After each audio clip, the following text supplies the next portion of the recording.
berita viral yang sangat memalukan negara dan rakyat Malaysia.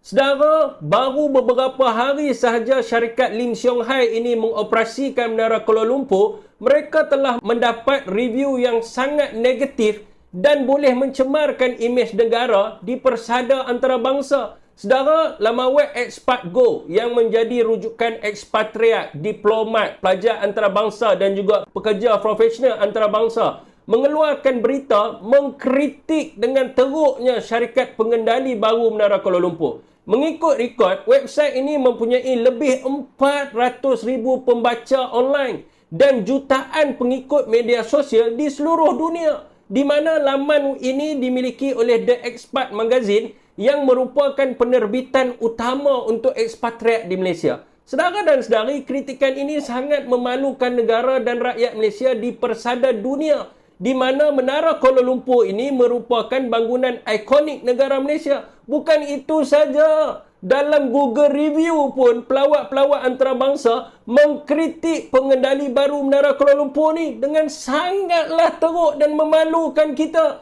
memberikan review yang sangat buruk terhadap pengurusan baru ni. Lebih malang lagi saudara, apabila harga makanan dan tiket yang ditawarkan oleh pengurusan baru ni sangatlah tak masuk akal. Rakyat Malaysia, tolonglah anjum kita masuk ke dalam Google Play dan buatlah review. Anda buatlah apa-apa review pun. Dan saya sendiri telah pun bagi saya punya review di mana bolehlah dijadikan sebagai rujukan. Saya rasa sangat malu sebagai rakyat Malaysia. Apa rasa rakyat Malaysia yang lain?